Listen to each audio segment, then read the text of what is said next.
حجاز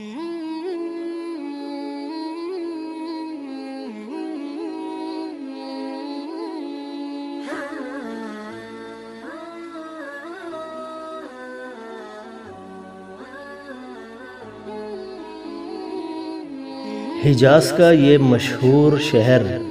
مشرق میں جبل ابو قبیس اور مغرب میں جبل قیقان دو بڑے بڑے پہاڑوں کے درمیان واقع ہے، اور اس کے چاروں طرف چھوٹی چھوٹی پہاڑیوں اور رتیلے میدانوں کا سلسلہ دور تک چلا جاتا ہے۔ اسی شہر میں حضور شہنشاہ کونین صلی اللہ علیہ وسلم کی ولادت باسعادت ہوئی۔ اس شہر اور اس کے اطراف میں مندرجہ ذیل مشہور مقامات واقع ہیں: کعبہ معظمہ، صفا مروہ، مینا، مسجد لفا،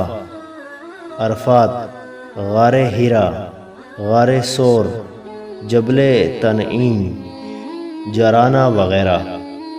مکہ مکرمہ کی بندرگاہ اور ہوائی اڈہ جدہ ہے، جو تقریباً 54 کلومیٹر سے کچھ زیادہ کے فاصلے پر بحیرہ کلزم کے ساحل پر واقع ہے۔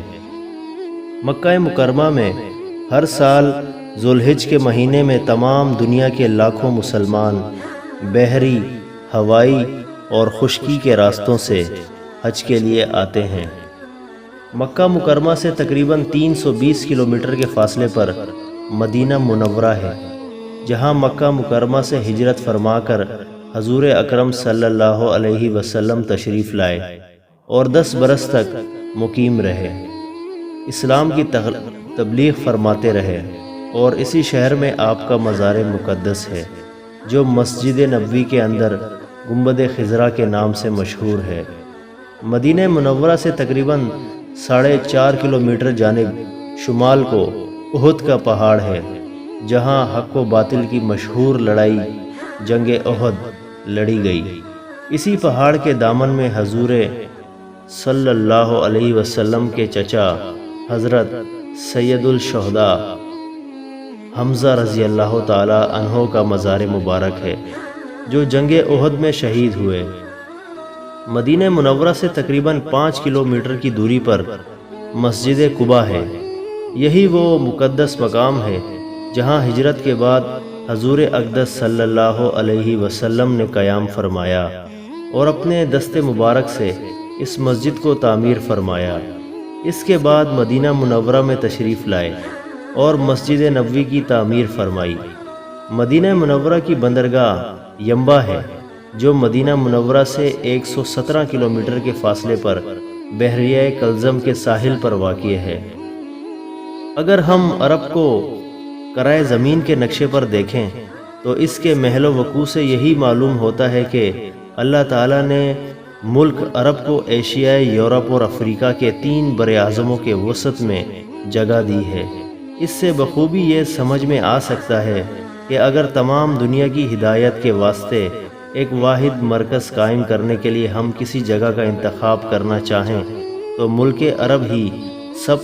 اس کے لیے سب سے زیادہ موزوں اور مناسب مقام ہے۔ خصوصاً حضور خاتم النبیین صلی اللہ علیہ وسلم کے زمانے پر نظر کر کے ہم کہہ سکتے ہیں کہ جب افریقہ اور یورپ اور ایشیا کے 3 بڑی بڑی سلطنتوں کا تعلق ملک عرب سے تھا، تو ظاہر ہے کہ ملک عرب سے اٹھنے والی آواز کو ان برائے اعظموں میں پہنچائے جانے کے ذرائع بخوبی موجود تھے۔ غالباً یہی وہ حکمت الہی ہے کہ اللہ تعالیٰ نے حضور خاتم النبیین صلی اللہ علیہ وسلم کو ملک عرب میں پیدا فرما کر اور ان کو اقوام عالم کی ہدایت کا کام سپرد فرمایا۔ حضور نبی آخر الزمان صلی اللہ علیہ وسلم کی ولادت مبارکہ کے وقت ملک عرب کی سیاسی حالت کا یہ حال تھا کہ جنوبی حصے پر سلطنت حبشہ کا اور مشرقی حصے پر سلطنت فارس کا قبضہ تھا، اور شمالی ٹکڑا سلطنت روم کی مشرقی ساخ سلطنت قسطنطنیہ کے زیر اثر تھا۔ اندرون ملک بزم خود ملک عرب آزاد تھا، لیکن اس پر قبضہ کرنے کے لیے ہر ایک سلطنت کوشش میں لگی ہوئی تھی،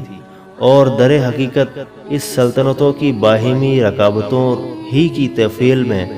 ملک عرب آزادی کی نعمت سے بہرور تھا۔ عرب کی اخلاقی حالت نہایت ہی ابتر بلکہ بد سے بدتر تھی۔ جہالت نے ان میں بت پرستی کو جنم دیا، اور بت پرستی کی لعنت نے ان کے انسانی دل اور دماغ پر قابض ہو کر ان کو تو ہم پرست بنا دیا تھا۔ وہ بظاہر ہر فطرت کی ہر چیز، پتھر، درخت، چاند، سورج، پہاڑ، دریا وغیرہ کو اپنا معبود سمجھنے لگ گئے تھے، اور خود ساختہ مٹی اور پتھر کی مورتوں کی عبادت کرتے تھے۔ عقائد کی خرابی کے ساتھ ساتھ ان کے اعمال و افعال بے حد بگڑے ہوئے تھے۔ قتل، رہزنی، جوا، شراب نوشی، حرام کاری، عورتوں کو اغوا، لڑکیوں کو زندہ درگور کرنا، عیاشی، فحش گوئی، غرض کون سا ایسا گندا اور گھناؤنا عمل تھا جو ان کی سرشت میں نہ رہا ہو۔ چھوٹے بڑے سب کے سب گناہوں کے پتلے اور پاپ کے پہاڑ بنے ہوئے تھے۔ بانی کعبہ حضرت ابراہیم خلیل اللہ علیہ السلام کے ایک فرزند کا نامی حضرت اسماعیل علیہ السلام ہے، جو حضرت بی بی ہاجرہ کے شکم مبارک سے پیدا ہوئے تھے۔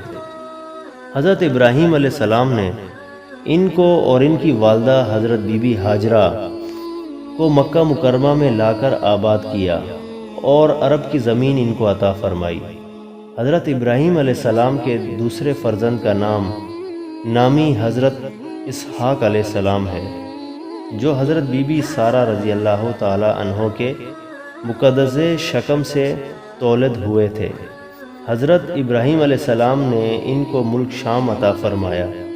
حضرت ابراہیم علیہ السلام کی تیسری بیوی حضرت کتورہ کے پیٹ سے جو اولاد مدین وغیرہ ہوئے، ان کو آپ نے یمن کا علاقہ عطا فرمایا۔ حضرت اسماعیل علیہ السلام کے 12 بیٹے ہوئے، اور ان کی اولاد میں خداوند قدوس نے اس قدر برکت فرمائی کہ وہ بہت جلد تمام عرب میں پھیل گئے، یہاں تک کہ مغرب میں مصر کے قریب تک ان کی آبادیاں جا پہنچی، اور جنوب کی طرف ان کے خیمے یمن تک پہنچ گئے، اور شمال کی طرف ان کی بستیاں ملک شام سے جا ملیں۔ حضرت اسماعیل علیہ السلام کے ایک فرزند جن کا نام کیدار تھا، بہت ہی نامور تھے، اور ان کی اولاد خاص مکہ میں آباد رہی، اور یہ لوگ اپنے باپ کی طرح ہمیشہ کعبہ معظمہ کی خدمت کرتے رہے، جس کو دنیا میں توحید کی سب سے پہلی درسگاہ ہونے کا شرف حاصل ہے۔ انہی کیدار کی اولاد میں عدنان نامی نہایت اول عزم شخص پیدا ہوئے، اور عدنان کی اولاد میں چند پشتوں کے بعد کسا بہت ہی جال و جلال والے شخص پیدا ہوئے، جنہوں نے مکہ مکرمہ میں مشترکہ حکومت کی بنیاد میں ایک سلطنت قائم کی، اور ایک قومی مجلس پارلیمنٹ بنائی جو دارالندہ وہ کے نام سے مشہور ہے، اور اپنا ایک قومی جھنڈا بنوایا جس کو لوا کہتے ہیں، اور 4 عہدے قائم کیے جن کی ذمہ داری 4 قبیلوں کو سونپ دی: رفادہ، سکایا، حجابہ، قیاد۔ کسا کے بعد ان کے فرزند عبد مناف اپنے باپ کے جانشین ہوئے، پھر ان کے فرزند ہاشم، پھر ان کے فرزند عبد المطلب، یکے بعد دیگرے ایک دوسرے کے جانشین ہوتے رہے۔ انہی عبد المطلب کے فرزند حضرت عبداللہ ہیں، جن کے فرزندان جمد ہمارے حضور پاک صلی اللہ علیہ وسلم ہیں، جن کی مقدس سیرت پاک لکھنے کا خداوند عالم نے اپنے فضل سے ہم کو شرف عطا فرمایا۔ جس طرح عام طور پر لوگ ناولوں یا قصے کہانیوں یا تاریخی کتابوں کی نہایت لاپرواہی کے ساتھ پاکی ناپاکی ہر حالت میں سنتے پڑھتے رہتے ہیں، اور نہایت ہی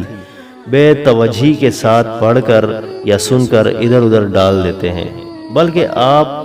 اس جذبہ عقیدت کو والہانہ جوش و محبت کے ساتھ اس کہانی یا اس سیرت کا مطالعہ کریں کہ شہنشاہ دیندار محبوب رب المشرکین والمغربین کی حیات طیبہ اور ان کی سیرت مقدمہ کا ذکر جمیل ہے جو ہماری ایمانی عقیدتوں کا مرکز اور ہماری اسلامی زندگی کا محور ہے۔ یہ محبوب خدا صلی اللہ علیہ وسلم کی ان قابل احترام اداؤں کا بیان ہے جس پر کائنات عالم کی تمام عظمتیں قربان ہیں۔ لہٰذا اس کا مطالعہ کرتے وقت آپ کو باادب و احترام کا پیکر بن کر اور تعظیم و توقیر کے جذبات و صادقہ سے اپنے قلب و دماغ کو منور کر کے اس تصور کے ساتھ اس کی ایک ایک سطر کو سننا چاہیے کہ اس کا ایک ایک لفظ میرے لیے حسنات و برکات کا خزانہ ہے، اور گویا میں حضور رحمت اللہ عالمین صلی اللہ علیہ وسلم کے مقدس دربار میں حاضر ہوں اور آپ کو ان کی پیاری پیاری اداؤں کو دیکھ رہا ہوں اور آپ کے فیض صحبت سے انوار حاصل کر رہا ہوں۔ حضرت ابو ابراہیم تہیبی علیہ رحمت اللہ نے ارشاد فرمایا ہے کہ ہر مومن پر واجب ہے کہ وہ رحمت العالمین صلی اللہ علیہ وسلم کا ذکر کرے، یا ان کے سامنے آپ کا ذکر کیا جائے تو وہ پرسکون ہو کر نیاز مندی و عاجزی کا اظہار کرے اور اپنے قلب میں آپ کی عظمت و ہیبت و جلال کا ایسا ہی تاثر پیدا کرے جیسا کہ آپ کے روبرو حاضر ہونے کی صورت میں آپ کے جلال و ہیبت سے متاثر ہوتا ہے۔ اور حضرت علامہ قاضی ایاز رحمت اللہ علیہ نے فرمایا کہ حضور انور صلی اللہ علیہ وسلم کی وفات اقدس کے بعد بھی ہر امتی پر آپ کی اتنی ہی تعظیم و توقیر لازم ہے جتنی کہ آپ کی ظاہری حیات میں تھی۔ چنانچہ خلیفہ بغداد ابو جعفر منصور عباس جب مسجد نبوی میں آ کر زور زور سے بولنے لگا تو حضرت امام مالک رحمت اللہ علیہ نے اس کو یہ کہہ کر ڈانٹ دیا کہ اے امیر المومنین، یہاں بلند آواز سے گفتگو نہ کیجیے، کیونکہ اللہ تعالیٰ نے قرآن مجید میں اپنے حبیب صلی اللہ علیہ وسلم کے دربار کا یہ ادب سکھایا ہے کہ